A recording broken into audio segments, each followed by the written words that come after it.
Ryan, I'm rolling. Stop pulling on the mic. This mic is so small. Are you kidding me? This would be like for Ryan, stop taking that apart. like a really little Bob Barker. Stop.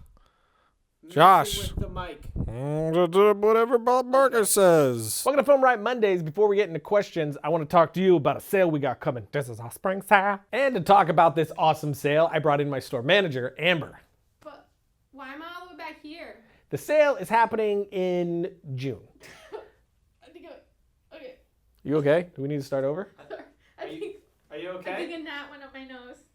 Oh, that's Do disturbing. we have to pause for that, or do we just keep going? I don't know. What's like the policy for that? By 911. The sale is happening in June. May. But probably late May, which is where the confusion came in. May 2nd through 8th. May 2nd through 8th specifically. And we're having percentages off of things like digital downloads. 50% Like off digital 50% off digital downloads and like 250% off apparel. No, just 15. Or 15% off apparel more specifically. And we're having flash sales every other day. No, we're having flash sales every day up to 70% off. Every day up to 70% off. I sound so nasally. What does that have to do with? I'm like, you 20% off. Was this? I think this was a mistake. This probably you should just leave, I think. And questions.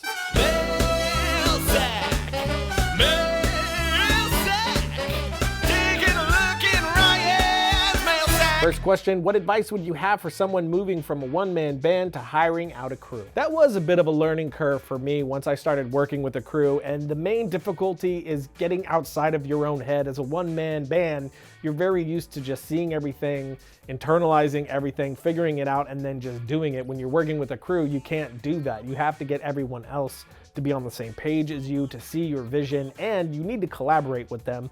You are not the only one making this project anymore. You have collaborators who are there that want to use their creativity to help the project, and that's what's best for the project. Having multiple creative minds on one thing is what's going to nurture it and make it grow way better than it would have if you were doing the one-man band style. So those two things were the big learning curve for me, getting outside of my own head and making sure that I was collaborating as much as possible with the people I brought in for that reason. Hi guys at FilmRiot. With the rise of low-budget films like Deadpool and Hardcore Henry being successful, and Deadpool having a first-time director at its helm, does this mean that we, as a low-budget filmmaking society, have a chance to make it in the big leagues? This type of thing is not new. It happens all the time. Wes Ball did Maze Runner as his first feature. Before that, he did The Ruin short film that got him a lot of attention. Then you have Dan Trachtenberg, who just did 10 Cloverfield Lane, and he did the Portal short that got him a lot of attention, but those aren't the things that got them their features. They did a ton of stuff that we don't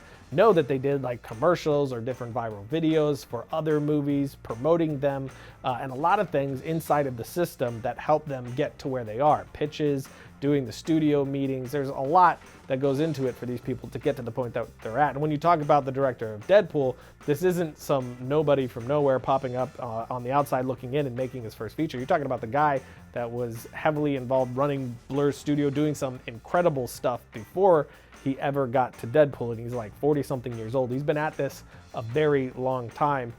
So this isn't anything new. I think talent rises to the top, and if you're passionate and you don't stop, and you keep pushing forward, keep networking, keep trying for bigger and better, I think you'll eventually get there. At what level, who knows, but eventually you will get there. Should I let actors listen back to their performance when doing ADR? Recently, an actor hated how she sounded during a recording session while I really liked how she performed. Does it hamper their acting, or would it usually help them? I don't personally play it back, but I've never had anybody ask me to play it back. If they asked me to play it back, I would probably do it. I don't really see any reason why not. I could be totally wrong in that, but don't feel bad if you're having difficulty with ADR. That is one of the most difficult things to pull off well, in my opinion. I'm still nowhere near good at it, nowhere near perfecting that sort of thing. It's why there's people that specialize in that sort of thing. But if you have an actor who is maybe discouraged, not liking how something's sounding, play it back, let them hear it, let them try it a ton of different ways, and then you have options later on in post to pick the best performance. You're not locked to one type of performance in that moment. You can record it 10,000 different ways. But for me, the main thing when doing ADR is to try to get the actor to recall that initial intention, emotion of when they were in the scene, surrounded by their actors, getting feedback, they were within the scene, so they were able to create that moment more organically. Now they're in this sound booth and they're having to try to recall that. It's a very difficult thing to do. So I would supply them with whatever they needed. Probably, again, I've never had an actor ask me, so I don't know if there would be cons to doing that, but I don't personally see why not. Last question, are directors given too much credit since so many people work on movies? In some cases, yes. In most cases, no. The director is the captain of the ship, the main vision of the movie, and drives everything about the film, makes all the decisions. They're the boss when it comes to the film. So that's why they get the main credit, because in a lot of ways it is kind of their film, but then again, it's not. It's everybody involved's film. That's why I don't ever put a Ryan Conley film, because it's not a Ryan Conley film. It's Ryan and everyone else who worked on its film, because it's thanks to everyone involved, the actors, the people behind the camera, all the way down to craft services. It's all those people together, coming together to lend their services to help make that movie a reality. So it's all of our film. But the director's hand is heavy in a movie. That's why you see people like Michael Bay, Alfred Hitchcock, Steven Spielberg, Martin Scorsese. If you see a trailer for their film, before you even see the name, you know who made the film, because the way that they specifically see the world is completely influencing the story of that film. Working in the film industry is exciting and a rewarding experience, but if you don't know how to get involved or aren't quite sure what role you want to take on, Full Sail University can help you out. Full Sail offers film degrees on campus and online that can really show you what it's like to work on a film from start to finish. You even get to work hands-on with the same equipment the professionals use. The campus undergraduate film program introduces you to the different roles involved in filmmaking, so you can figure out if you're more of an editor, director, or even a camera operator. Also, check out the online digital cinematography degree, where you can learn film basics with a modern digital spin. Or maybe you already have film experience and are ready to take your skills to the next level, build a graduate level portfolio, and perfect your technique with the film graduate degree. I went to Full Sail myself, and other grads have gone on to work on things like Age of Ultron, Minions, Jurassic World, Frozen, and a ton more. And if you want to find out more about these film programs and how to get started, visit fullsail.edu/FilmRiot.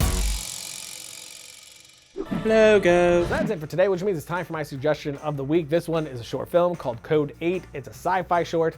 Pretty awesome. You can check that out right here. And until next week, don't forget to write, shoot, edit, repeat.